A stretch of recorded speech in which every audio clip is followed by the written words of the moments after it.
శ్రీమాత్రే నమః. వృషభ రాశి వారికి ప్రత్యేకించి పురుషులకి 2025 సంవత్సరంలో ఎలా ఉండబోతుంది? జాతకాన్ని మనం పరిశీలించినప్పుడు వీరి స్వభావం, వీరి తత్వం, వీరి గుణం అన్ని విధాలుగా తెలుసుకొని వీరు ఏ విధంగా ప్రవర్తిస్తే మంచిదో తెలుసుకుందాం. వీరికి దైవగుణం ఎక్కువ ఉంటుంది, ఆధ్యాత్మికమైన చింతన ఎక్కువ ఉంటుంది అనమాట. సహజంగా కష్టం అనేది ఎంత ఉన్నా ఎందుకు కష్టపడుతున్నాం అనేది తెలియకుండానే కష్టపడిన దానికి ఫలితం రాకుండా కొన్ని సమస్యలు ఎదురైతూ ఉంటాయి. వృషభ రాశి వారికి చెప్పలేనన్ని బాధలున్నా ఎంతైనా సరే మన అన్నవారు ఎవరైనా మోసం చేసినా గానీ ముందుకు అడుగు వేసి పక్కవాడికి సహాయం చేయాలనే స్వభావం ఎక్కువగా ఉంటుంది అనమాట వృషభ రాశి వారికి. అందుకే ఎద్దు స్వభావం ఎక్కువగా కూడా ఎంతైనా శ్రమించే స్వభావం ఎక్కువగా ఉంటుంది అనమాట. అదే విధంగా వీరికి అన్నిటిలో కూడా యోగదాయకం, జాలి, దయ, అభిమానం, ప్రేమ, ఆప్యాయత అన్ని కూడా బాగుంటాయి అన్నమాట.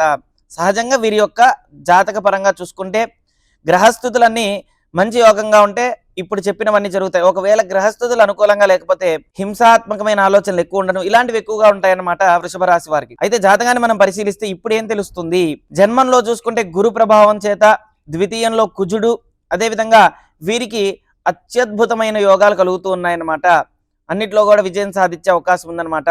వృషభం, మిథునం, కర్కాటకం, సింహం, కన్య ఎప్పుడైతే పంచమంలో మరి కేతుగ్రహ సంచారం ఈ యొక్క ప్రభావం ఏ విధంగా ఉండబోతుంది అన్ని విధాలుగా కూడా తెలుసుకొని ప్రత్యేకించి వీరేం చేస్తే మంచిదో, ఏ గ్రహం బాగుందో చూసుకుందాం. మనకి మకరంలో బుధుడు ఉన్నాడు అనమాట. వృషభం, మిథునం, కర్కాటకం, సింహం, కన్య, తుల, వృశ్చికం, ధనస్సు, మకరం. నవమంలో బుధుడు, ప్రత్యేకించి దశమంలో శుక్రుడు, శని, ఏకాదశంలో రాహు. ఈ గ్రహాలు వీరి మీద ఏం తెలియజేస్తున్నాయి? వీరికి ప్రత్యేకించి చూసుకుంటే గనక అన్నిట్లో కూడా కలిసి వచ్చే అంశాలు చాలా ఉన్నాయి. కొన్నిట్లో ఇబ్బంది పడే అవకాశం కూడా ఉంది, జాగ్రత్తలు పాటించాలి.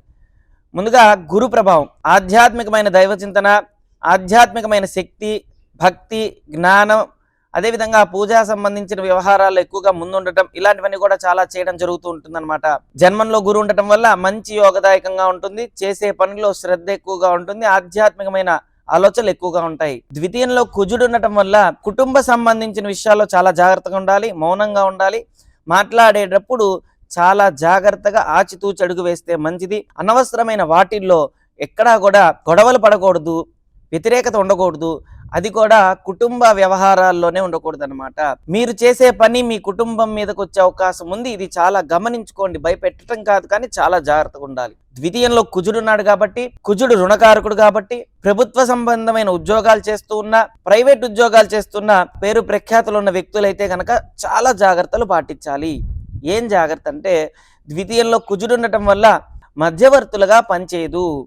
మధ్యవర్తులుగా అనేది చాలా ఇబ్బందికరమైన అంశం. మీరు కనుక ఇప్పుడు మధ్యవర్తిగా ఉంటే కనుక అనవసరమైన దానిలో మధ్యవర్తిగా ఉండి సిగ్నేచర్ కానీ సంతకం ఎక్కడైనా చేస్తే కనుక మీకు అనవసరమైన ఇబ్బందులు కలిగి మీ కుటుంబం పరంగా అప్పులు అయ్యే అవకాశం ఉంది. కాబట్టి మన ఇంట్లో వాళ్ళు ఏం చెబుతున్నారు అనేది ఒకసారి అర్థం చేసుకొని చాలా జాగ్రత్తగా ఆచితూచి అడుగు వేయండి, మంచి ఫలితం ఉంటుంది. అనవసరమైన దానిలో ఇరుక్కొని అనవసరమైన దానిలో అప్పులు పాలైపోయి కట్టలేక ఇబ్బందులు పడే అవకాశం వృషభ రాశి వారికి ఉంది.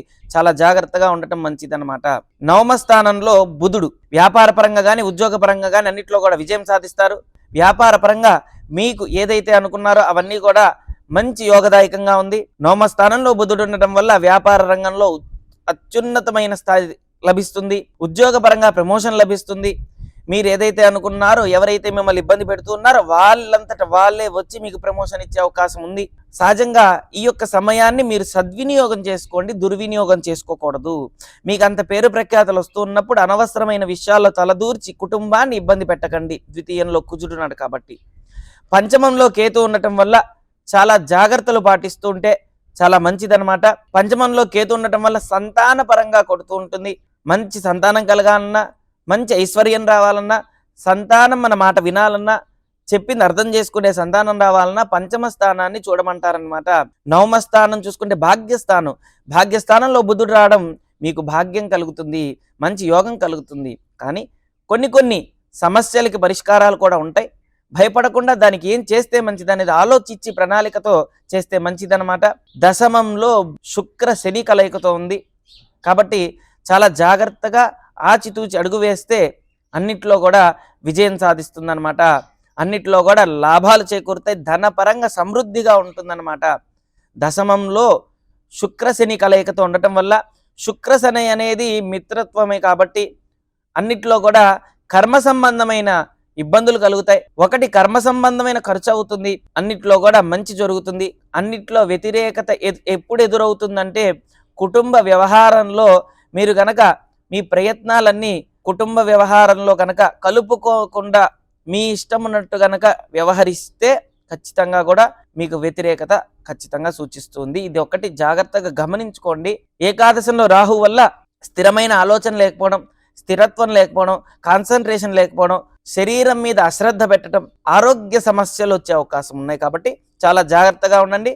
ఆచితూచి అడుగు వేస్తే ఖచ్చితంగా కూడా అన్నిట్లో కూడా విజయం సాధించవచ్చు. మనకి సహజంగా జాతకంలో కొన్ని గ్రహాలు బాగాలేకపోతే ఏ వ్యక్తికైనా సరే 3 గ్రహాలు బాగుంటే 3 గ్రహాలు బాగుండవు. అయితే మనకి ఏ గ్రహం బాగాలేదు, ఏ గ్రహం బాగుంది, ఏ గ్రహం ద్వారా మనం ఇన్ని విధాలుగా ఇబ్బందులు పడుతూ ఉన్నాం, మనకి మాతృదోషమా, పితృదోషమా, స్త్రీ శాపమా, ఏ శాపం ఉంది మనకి, ఆ శాపానికి మనం ఏం చేసుకుంటే సరిపోతుంది.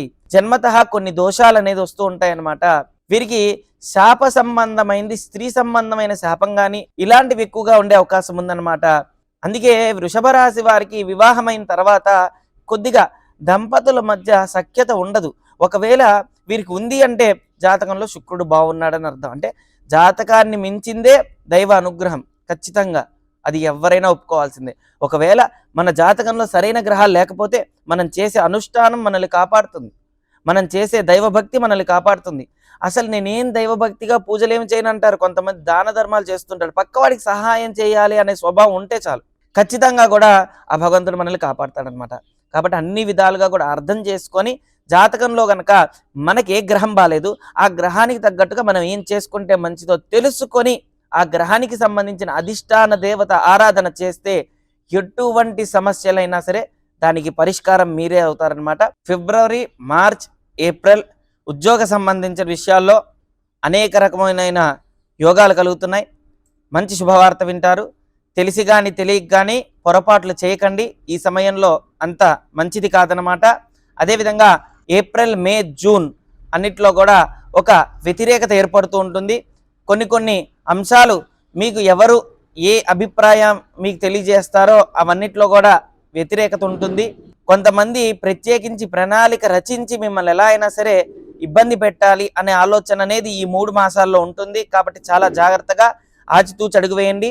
అదేవిధంగా మీకు అన్నిట్లో కూడా యోగదాయకంగా ఉండే అంశం మే, జూన్, జూలై ఈ 3 మాసాలు కూడా మంచి విశేషమైన ఫలితం ఉంటుందన్నమాట. ఆగస్టు, సెప్టెంబర్, అక్టోబర్ మీకు ఎవరు ఏంటి, ఏ పద్ధతి ఏంటి అనేవన్నీ కూడా తెలుస్తాయన్నమాట. సెప్టెంబర్, అక్టోబర్, నవంబర్, డిసెంబర్ ఈ యొక్క 12 మాసాల్లో కూడా 4 మాసాలుగా విభజిస్తే ఒక్కొక్క మాసంలో ఒక విచిత్రమైన సంఘటన ఏర్పడుతుంది. లాస్ట్ చూసుకుంటే కనుక 5 మాసాలు జూన్ నుంచి చూసుకుంటే 7, July, August, September, October, November, December. June, July, August, September, October, November, December ఈ 7 మాసాలు కూడా మీరు చాలా జాగ్రత్తగా మీకు వచ్చే అవకాశాన్ని 1కి 10 సార్లుగా ఆలోచించి అడుగు వేస్తే అన్నిట్లో మీదే విజయం. ఓం శ్రీ దత్తాయ నమః. ఓం శ్రీ దత్తాత్రేయాయ నమః.